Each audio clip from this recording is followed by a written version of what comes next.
Hi, everyone. Officially, this is Dr. Jamie Marich, Jamie Plus, and I'm very happy to bring in today's guest of honor, whose interviews in the main Dissociation Made Simple project and book were very well received and very much highlights of that book.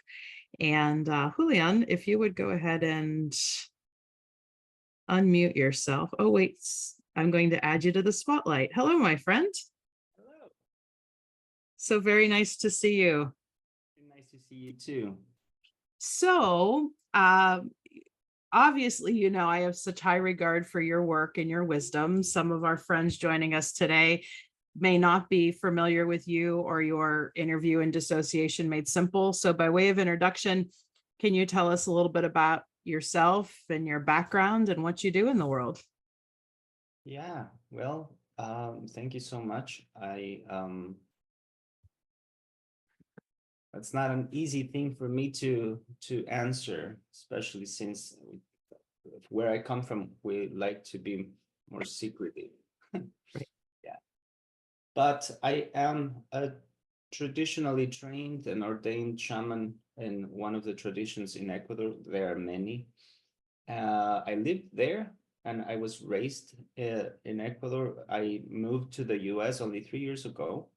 So I'm barely starting to adjust to the US culture, the American culture. In Ecuador, I also became a therapist, a psychologist. So yeah, I've been practicing for like 14 years, more or less, as a therapist. And shamanic training is different. It's like I tend to say that I only have 20 years of training, which is like very little. Yeah. Yeah. So let's go right to our first question. And that is, in your view, I know the answer may be very broad. What is shamanism? Help us as a group of therapists to understand what we need to know or what you would like to share about shamanism. Wow. Thank you. That's such a broad question. So the word shamanism is to some extent an anthropological category. It was put together, I think, in the early past century by anthropologists that were like trying to understand how societies work, what they called primitive societies.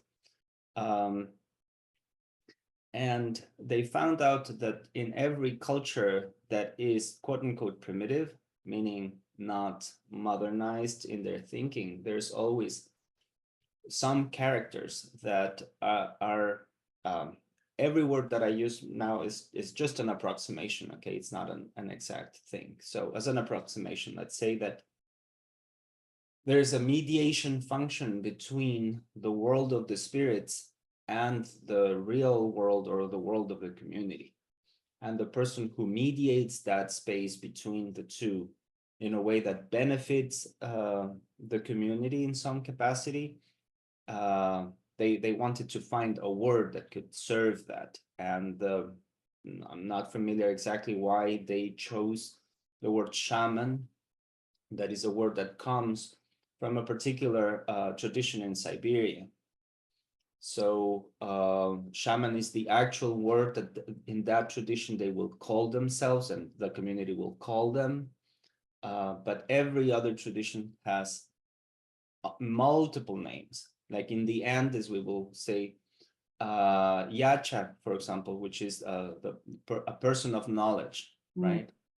But that's one way of naming. Then there are multiple. Within my tradition, for example, it's called Miruku. But if I say that I am a Miruku, nobody could relate to that. So the word shaman and shamanism has become like a big bag that more or less references a function within the group. Schools of psychology would say maybe a function within the psyche.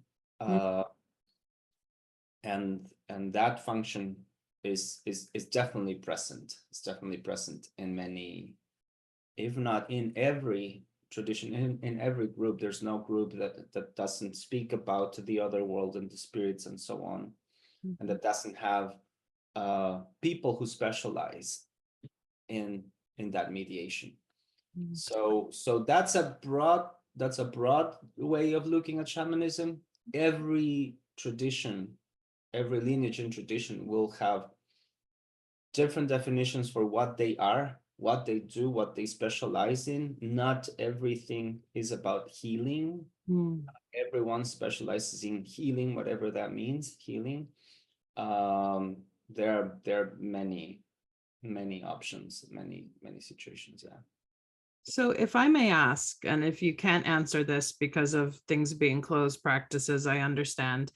As Biruku in your tradition, is it something you were called to? Is it something you believe you were born with the gifts to become? How did your journey come about to do your training? Right. So it's been popularized, right, Right. by some of the original researchers. Uh, I'm thinking Mircea Eliade and many others who have popularized this idea that a shaman is chosen, right? Like an illness has to strike you, or a thunder has to strike you, or you have to be a little we in modern culture we would call psychotic or something in order to like Mhm. have a particular and special calling. Um, None of that happened to me. Yeah. So you're asking a very personal question. We also say in my tradition that no one in their right mind would do this work. Like Mm. you have to more or less be forced to do this. And when I say forced, I mean like compelled. Who knows if compelled from the inside? And I don't know. It's a combination of things. It's a combination. I certainly feel that I have done a lot of work to try and not use my training, but Yeah. that hasn't worked out well, I would say. So, I yeah. I was in a personal deep crisis after leaving my family at some point, and I found in shamanism home and a family and a place of also a place of knowledge and exploration that was very touching for me. And the groups that I found in South America is a group that mixes a lot of traditions and so on. It's more of a mestizo kind of movement. Traditional shamans from different communities also tend to come now and then I wanted to like go to an original tradition and just apprentice with one and get like a deep sense of what they are doing and be trained in that. And I liked it a lot, although it was very hard to piece together with a more modern life, I think. Right.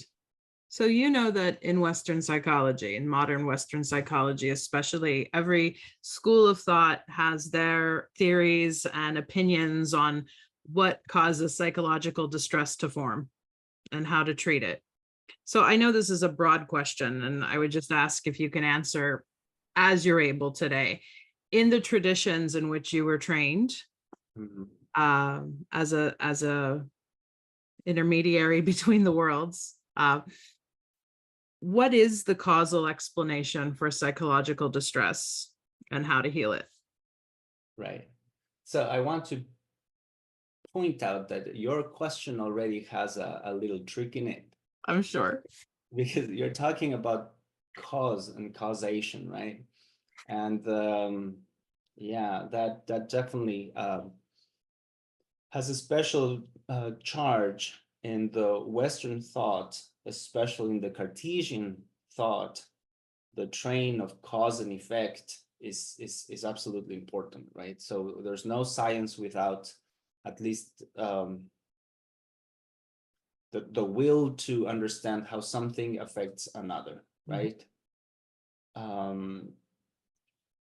It is also, I think, in general, a human belief that there's a cause and an effect, and shamanism also has that, but it doesn't frame things in an exact same way. So there could be also teleological components to that cause and effect in shamanism. Uh, what I mean by that is that sometimes in shamanism, things can be seen not just as randomly, but causing because the agent happened previously to the effect and is directly associated to the effect, but because there is a deeper wisdom in the background sometimes, not all the time. But let's see. In a very traditional setting within the Chachi community, for example, or other communities, other indigenous communities, the world is still a world that is sacred. It's a form of polytheism, if you wish. The world is sacred. The world is full of spirits. That's a way of looking at it. So it's in a way similar to why do we like going to a waterfall? Why do we like to go to a lake and spend some time there? And some people like to go and fish. It puts us in a different state, in an altered state. Taking a bath in a waterfall is definitely not the same. We don't feel the same. And that change, those changes in our being, those changes have been represented as spirits for a long time. Those changes and also the visual images, the imagination that you would have when you are in those spaces. And then every tradition will have and collect over time stories about the different spaces. Every culture tends to be local, unlike American culture, where you're born here and then you move over there for college and you move over there for this work and then over there in this work. Shamanism, but every traditional indigenous culture is tightly associated with a place, and with that place they eat the foods that grow in that place, and over time they say that the great spirit or the local spirits or whatever, there's always a myth about that plant and how that plant was given and how the people had to like do certain things in order to have that plant. And there's all this relationship with this particular kind of corn, which is different than the corn that the neighbors have, which is different than the yucca that the Cofanes have. They have the 7 kinds of poisonous yucca because I'm using the word great spirit just not to confuse people. So great spirit wanted them to know that poison can be transformed into medicine.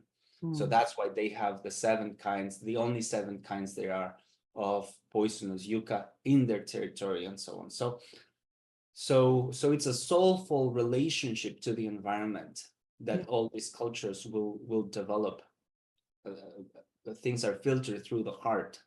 You love the piece of land that you live in. It's not just a bunch of resources waiting for you to exploit. It's this tree and it's this wise waterfall. It's the place where we all wash in this particular ritual that we all do to honor and be in sync with the changes of the seasons and so on.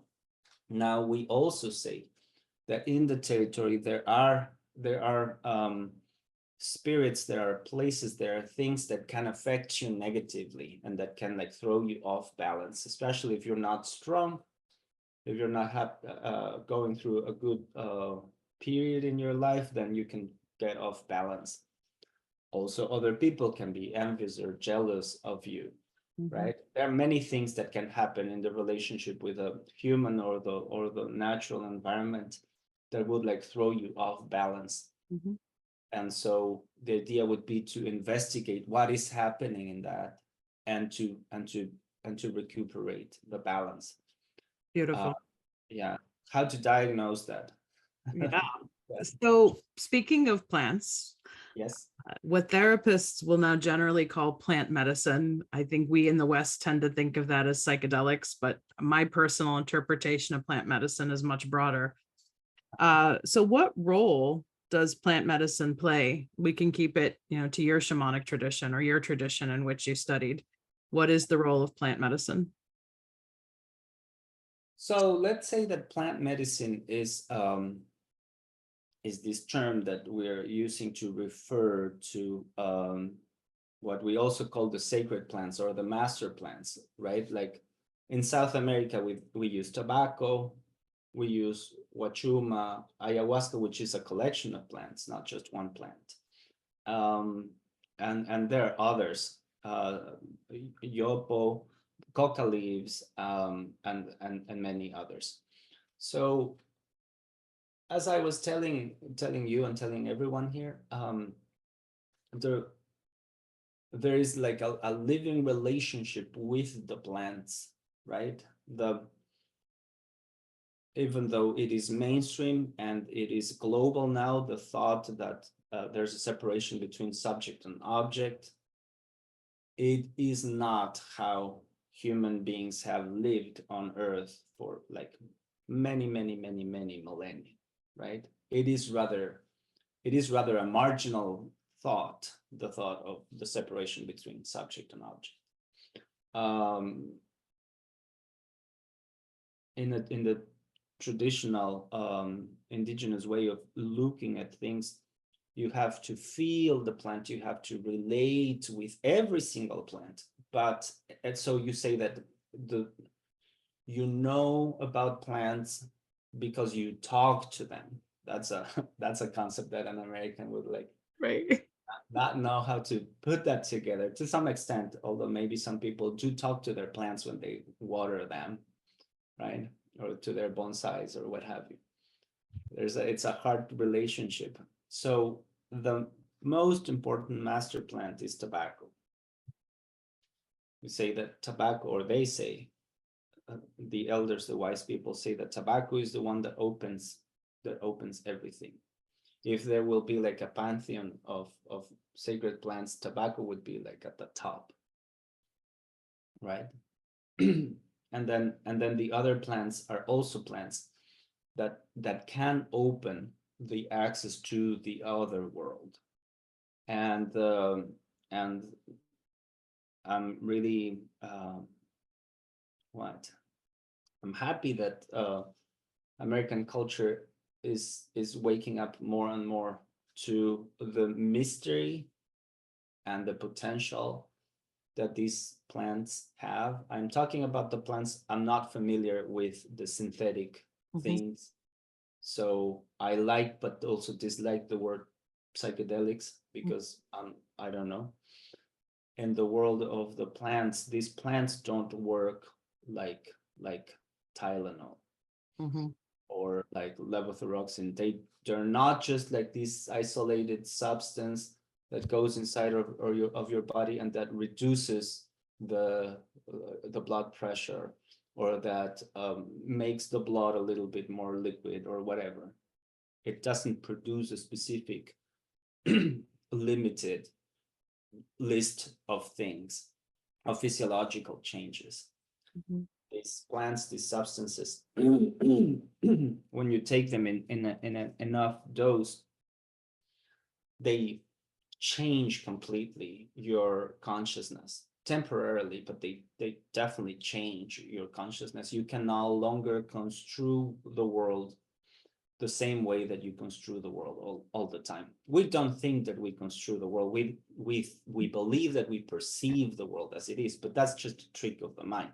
The brain tells us that we are perceiving things, but we're actually just like filtering and modeling what we have a habit to perceive. These plants, I don't know how they work exactly, but they interrupt that. They interrupt the learning, the accumulated learning that you have. And they open you to something different. They open your capacity to feel things and definitely your capacity to like perceive. People call it hallucinate. Yeah. So the psyche becomes more alive in many ways. And many people have a lot of journeys towards their wounded places, their trauma spots. Some people, yeah. I'm stopping for a moment in the wound. Why can a master plant bring you into connection to the wound? It's very special. that sometimes generate the opportunity if the context is appropriate, because the context matters a lot. If Can we the talk context about is that? Yeah, sure. I didn't mean to cut you off. What is your feeling on that? The context being appropriate. Yeah, well, we in the South and in traditional places, these substances are never forbidden. They grow everywhere, and everyone knows where they are, and everyone could have them, but no one does. No one in the right mind just like grabs these plants, because they know that there are people who specialize in this, and if you feel that you need to have an experience, then it can be better to do that with someone who really has the knowledge and the capacity to generate the space that you're needing. So if it was just about the substance, again, the emphasis on the pill can cure you is the myth that American society lives by. The pill has the power. So the plant, the thing, the mushroom is going to heal you. That's a dangerous idea. That's a dangerous idea. It depends a lot on the context, and the context it implies like also how you are approaching, what you're thinking, what you're believing, which is very different than Advil. You don't take Advil with the like and conscious intention. Maybe you just want your headache to go away. That's it. But it's not like you feel like you have to be in a good, appropriate relationship. Although that is also true. If you like your doctor, your body is going to have a very different reaction to that substance than if you don't like and don't trust what the doctor is doing. There's literature on that for sure. Yes, absolutely. Yeah. Yeah. So, I mean, you're discussing something that I feel very passionately in talking about, which is I'm very, as a therapist, as a person who engages in healing arts, I'm excited about the potential of psychedelics. And I'm also concerned about the Western mindset of quick fix. Let me take the pill. And like you said, the mushrooms are going to cure me, that belief. And I think there's a lot to it than that. So a lot of people know my feelings on that, but I want to take this discussion a little further. As somebody from these rich traditions who now lives in the United States, one of the reasons I love talking to you so much is you're so well schooled in so many different approaches to psychology and healing, and you have good comparative understanding. So that being said, what are your feelings about this renewed interest in psychedelics that you're seeing amongst Western psychotherapists and psychiatrists?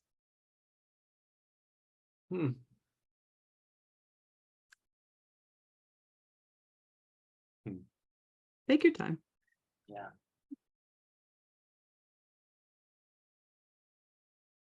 Well,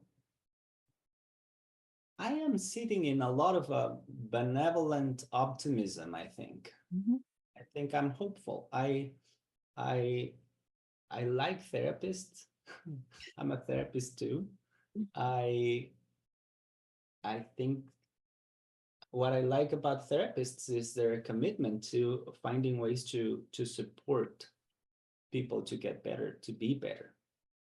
So I am hopeful that we will find, and hopefully that the plants are also going to teach us, if we are careful to learn, how to be in good relationship with them, how to use them to support people. But I am also aware that, like more or less in the 80s, psychiatrists finally were emboldened against the psychoanalysts, saying finally we are going to make this whole thing scientific. So they grabbed all the pills and they started to give it to everyone. And actually the demand for psychiatric drugs has been increasing and increasing and increasing. Now I wonder if in some places you really need a prescription or just to drink the water. Yeah, from the tubs. I bet that it has a lot of Prozac now and then. Mm. So there was all this revolution that psychiatric drugs finally were going to make the field of psychiatry scientific, which means the cause is very specified. The diagnosis also like with the right medical numbers, making them appear very official, like any other disease, medical disease, and with the proper treatment, which is the pill, the substance that will cure me, right? And decades later, we have realized that that's not the case, that however powerful some substances can be to temporarily change some of the internal chemistry, those effects, if they're not coupled with good therapy, they're not lasting. They may like save you or give you some years in some cases, but whatever a mental health challenge is, has a persistence inside. It needs to be seen, and it needs to be known, and it wants to be worked and acknowledged and integrated into awareness and processed. Mm-hmm. And if it doesn't, then just the substance is not going to be enough. I hear many people saying, I have taken mushrooms or other substances many times, and I have not had like an enlightenment or a healing or whatever. It's not just the substance. It's not in the pill. It is, from where I come from, it is a more complex thing. I would say that it is a relationship. And that relationship, you need to be aware how you present yourself, how you take the master plant, and what happens, what the master plant gives to you, and how you integrate and how you relate to that material. Mm-hmm. So I think that healing is in all that process. You said something interesting earlier about, in your tradition, the importance of connection to place. Yes. And so I'm just wondering, like, I am born and raised and live on the lands here in the state of Ohio, on Erie Nation land. My family heritage is of Croatia and those lands there in that part of Europe. Would I be best served connecting with plants from where I'm from? Or if we're using another medication, I know you said you're not so schooled on the synthetics, but could I benefit from plants in an area where I'm not from or where I don't have connection? I think that question comes from literalizing All right. the issue that we belong to an original place. Okay. And I don't think that is the case. I don't think that each person, each individual has to like do a 23andMe, go into the answer back to where they belong in relationship to their thing, period. I think that it is important to acknowledge how culture is formed and is developed over time. Mm-hmm. And it is important to understand that, yes, indigenous cultures usually tend to be very tied to a specific territory. Mm-hmm. The situation of the Native Americans, that I am not as familiar as I am familiar with the traditions in South America. Some have like different issues because cultures have moved all around the country because of the history of this place. Mm-hmm. The complex history of this place, right? And there were territories that were in dispute among some of the different groups, and they were like at different moments expelling one another from certain territories, and they are more prone to war and things like that. Some of that also happens or has happened in the past. No, it may still be happening in the Amazon for sure. There's more of groups in tension for certain territories and so on. But I think that the deeper conversation is a conversation about values. Mm-hmm. And in the conversation about values, I think that modern values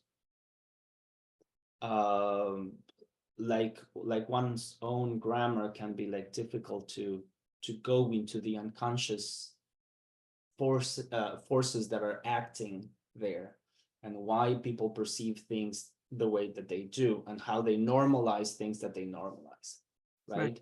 I think that in looking at other cultures and traditions and how they are formed and so on, unless you think that the modern culture is an evolution, like that's another myth, that is like we all came from primitive and we are progressing and evolving into something that is more scientific and so on, right? But if you don't hold only that perspective, that if you're American you're better, if you call the perspective that you can look at other people and think of like, well, do I have a relationship with this territory? Yeah. Do I really feel that I have, is that important to me to develop a relationship with this territory Mhm. and grow roots in this place? Or do I just treat this place as a temporary situation and who knows where I am going to move next, Right. right? Therapists tend to be bound to a territory because of the feuds of licenses, Yeah. and because also, well, especially before Zoom, you had to Right. be there with your clients, and getting new clients is a challenge if you move to a different place. So I have a final question for you. Then I want to allow some of our friends to ask questions. You can type them in the chat and I will go through and see if there's duplicates. I will read some of them on the air. So Julian, my final question for you is, what if you have a platform to speak to therapists? All of us here from the US, Canada, or the UK, from my understanding of the check-in, some other countries might be represented. But what kind of overall message would you give to us about using psychedelics in the practice of modern psychotherapy? Learn as much as you can. Yeah. Think about psychedelics the same way that you've thought about your like about therapy or psychology or whatever you studied. It took you years to understand and be familiar and exercise and have supervision and so on, before you became really masterful at what you do. Mhm. So with psychedelics, I would say, be humble, learn. It's a long, in every tradition, it is a long path to learn it well. There's a lot to learn that will like be difficult to understand just because it requires a translation from different cultures. Mhm. Uh, but if you can, like, take the time to be in relationship with people who have knowledge about this, and the patience to understand what are they really trying to convey in their traditional way of framing things or sharing things. And I would echo that is something, because people ask me all the time in doing training about psychedelic assisted psychotherapy, what should I be choosing? What should I be looking for in a training program? And I don't have other strong opinions. I echo so much of what you said. And I would just say to look and make sure it's not another fly by night certification in our field, as our field tends to offer with abundance. But to make sure that who's ever offering the training does have connection to multiple pathways of tradition and understanding. And yeah, because I'm very much of the belief that anything pharmacological can get warped and made into something that is fly by night, as we might say. Right, right. So If you can, I would say also, if you can, like, have good experiences with yourself yes. in a traditional setting, which is different than, for example, I have a license here in Oregon as a psilocybin facilitator. And as a licensed facilitator, you can't take psilocybin with the client. Mm-hmm. I obviously respect that because here's where I am, but where I come from, that's not how we practice. Right. How we practice is not that I also take mushroom because we're all in a journey, or because I am irresponsible. No. I take also because I need to be completely familiar with the master plan that I am giving the other person. And I have the capacity to hold that inside of me, sometimes even more than what the other person takes, and navigate it really smoothly. So that takes years. It takes years to know yourself inside, to go through the whole thing. Like some schools of therapy, Yeah. unfortunately, not every school of therapy requires your individual therapy as Right. part of your training. So that when you take the mushroom or the plant, you are incredibly familiar with the whole space and so on. It is Yeah. the concept of doing your own work, having your own journey, which Yeah. I will die on that hill, as we say, or I will fight that to the end. That's the imperative of what makes a good therapist or a good healing practitioner, is that you've had this journey yourself. So just a real quick commercial, and then again, the floor is open to questions. It's best if you can share your questions or your comments for Julian in chat. One of the reasons we're having this webinar today is as a promotional event for the Dissociation Made Simple flip chart, which is out on July 9th officially. There was a production delay, so it's been in pre-order for a while. But for those of you who are attending in real time today, we do have a discount for you. I put the link in the chat. You do have to order directly through North Atlantic Books. Use the code FlipChart35, and you get, I believe, 25% off. Might be more than that, but I know it's at least 25% off. And they do cover shipping within the continental US. So I wanted to talk to Julian. Julian, I've been wanting to do this for a while, have some kind of interview that we rolled the camera for. But with Julian's wisdom being such a great contributor to the Dissociation Made Simple project, and his words are shared in the flip chart as well, I thought now would be a great time to have this event. So, Julian, we're getting a question. It's a good question. It's one I ask in Dissociation Made Simple as well. Where would you suggest that I get some training in the more shamanic arts as a white woman from the US? So I know that's a question a lot of white people have. Can we study indigenous healing arts responsibly? And if so, how would we go about doing that? I wish that I have a good answer. I wish that I would say, let me share the links, and this is where you go, and so on. Yeah, why don't I have links? I think that I have been very jealous in general in terms of like keeping many things very tight. I'm fairly new here, and I am not yet either bringing people to Ecuador or connecting them myself directly. I know that many people do go to different places, and I can potentially do some search and see if I can share afterwards. Right.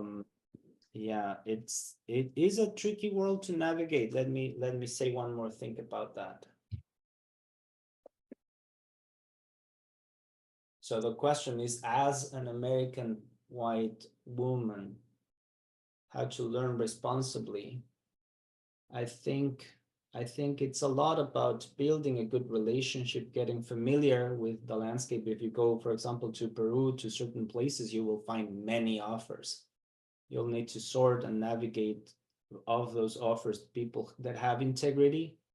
Unfortunately, the high interest in shamanism in the last decades has created an environment in which people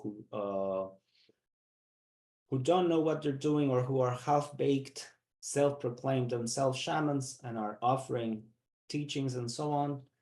And it can be hard for a person who's not familiar to sort out what is more legit. But if you do some of your research, and if you have integrity in your search and so on, you will eventually be able to sort that until you connect with something that really feels, that has integrity, And once that happened, then if it is your path, then really like it, love it, and have integrity with it. Great. That's it. And that goes to an related question here. How do you feel about Westerners training in shamanic methods and identifying as a shaman? And I think you make an interesting point that shaman is a generalist term, that even those of us who come from cultures where we have white skin, like Celtic traditions, Slavic traditions, in our traditions, we also have people who are intermediaries between worlds. So I think a lot of the heart of this question is people training in traditions that are not their own and then calling themselves a shaman. Yeah. Because I can say that one of my psychotherapy teachers who passed recently, Arnold Mindell, in my mind, he was incredibly shamanic in the world that he was doing. Mm-hmm. I don't think that he called himself that way, but he studied and he did a lot of work that was a lot like that. So I would say with shamans in general, not only with white people, but with shamans, even with Ecuadorians or Peruvians or so on. If I see a person that self-proclaimed a shaman, then I would want to really look closely at what they are actually able to do and Right. how deeply they understand what they understand. Beautiful. So I don't discriminate in that way. Right. Is there a culture of appropriating in terms of not understanding, cherry picking, mixing everything, um, yogic, Taoistic, Ayurvedic, indigenous Native American shamanism salad, like putting whatever you can put together in the whole thing. I would look at how deep is your understanding in each of the things that you are talking about.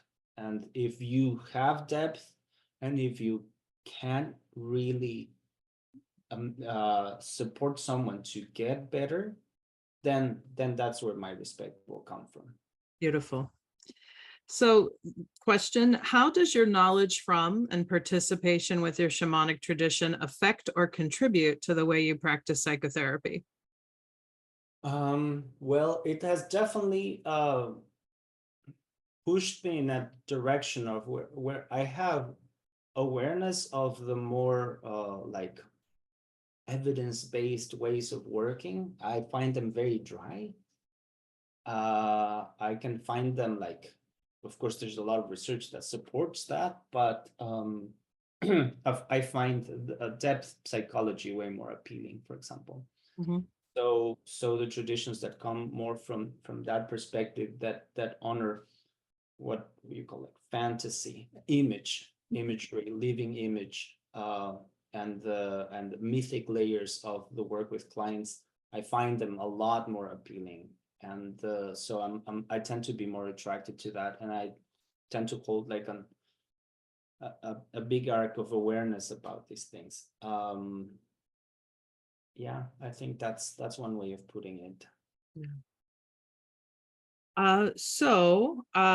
Julian, it's up to you if you feel comfortable commenting on this. A person is saying, with the idea that you need to honor the laws where you are, where I am at, psilocybin mushrooms are illegal. Is it a problem to not encourage, but also not discourage this for a client? I just explained due to the legality, I can't say that it's fine. I have one client using them and we are processing through these experiences. Yeah, well, yeah. What can I say? That I think the person who asked that question is already doing a lot. Like, what can you do? Also, as a therapist, what can you do? Can you really recommend something that is not legal? It's a complicated situation. Unfortunately, for now, the plant medicines are what the scapegoat Mhm. and the holder of a lot of negative projections Right. many decades in this culture, and no wonder, because yeah, the power that they have is is something that demands a lot of awareness and a lot of respect, Mhm. right? Like Yeah. everyone in a traditional culture, everyone will take, for example, ayahuasca in their lives, but they will take it 1, 2, 3 times in their lifetimes, more or less, Mhm. with a lot of respect, with a lot of deep respect, and so on. We have a different culture here, right? A different situations and so on. So my hope is that more awareness and more knowledge could be generated. I think that it was about time that science could like resume looking at these power plants in a respectful way, for sure, and that we can learn more about them. And I hope that the legislation improves Mhm. so that these plants stop being illegal and stop being the holders of all these negative projections and so on, and that they can have a better record. Yeah. And Julian, a final question. How would, I mean, there's a lot of questions. I'm trying to um, condense them here. What are your feelings about the usage of outside mind altering substances, in this case, psychedelics, to treat people who have a substance use disorder? Like, let's say, alcohol use disorder, opioid use disorder. Well, I think that they are very effective. I Mhm. think that they are very useful. I think that there's a lot of good research about how they are very useful.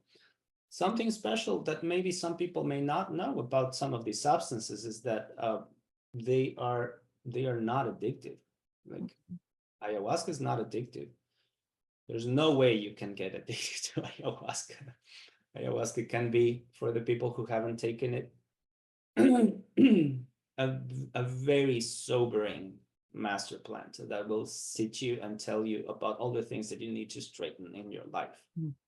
Now, here's my commentary to that. And I wanted your take on this. And maybe it's because of my background as somebody in long-term recovery, I always get a little shaky when people say that something's not addictive.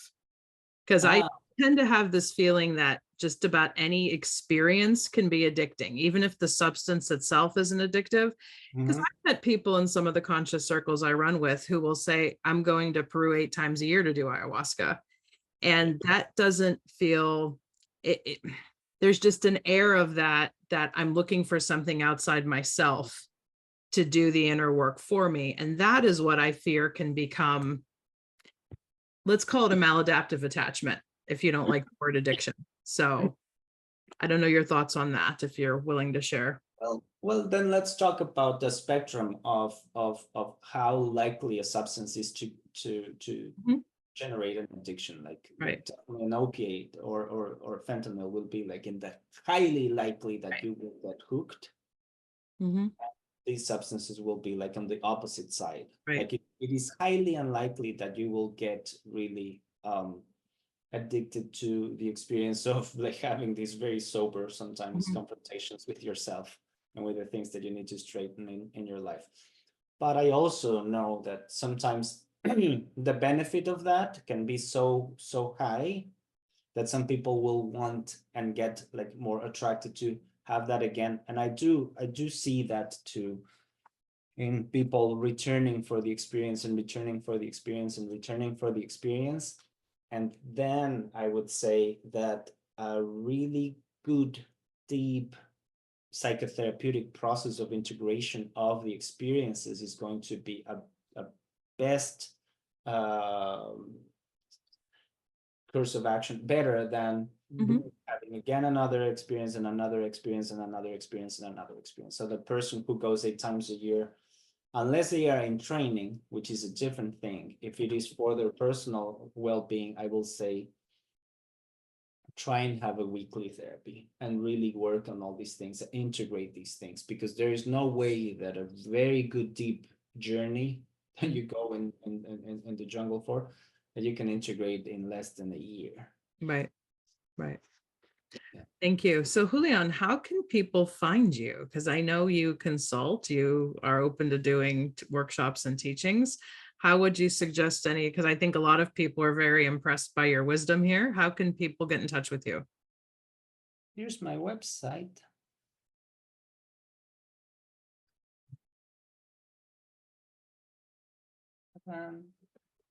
Wonderful. So Julian-Jaramillo.com. Wonderful. And Lori, I want to echo what Danielle is saying here in the comments. There is a Psychedelics in Recovery fellowship, sub-fellowship that's out there now. I've been in touch with some of those folks. They're really a lot of old 12-steppers who now are pro-integrating psychedelics into recovery work. And that's a good resource for your folks. So Julian, I want to thank you very much for being here today. Thank you for all the wisdom that you've shared with me. I just see you as somebody we have so much to learn from as therapists who practice with this Western mindset, because I know you respect, like you and I have had conversations about neuroscience and Carl Jung, parts and whatnot. And I just think, and I highly recommend you to my friends and people watching this later as somebody who really has just integration as your passion. So Thank you so much, Jamie, for having me. I thank you, everyone. And folks attending this in real time, the replay will be available. I will have it on the ICM website as well as YouTube. And so if you know of others in your world who would benefit from watching this lovely conversation with Julian, who is a very rich resource on all of this, please feel free to share the replay link. Take care, everyone. Bye-bye. Thanks for joining us.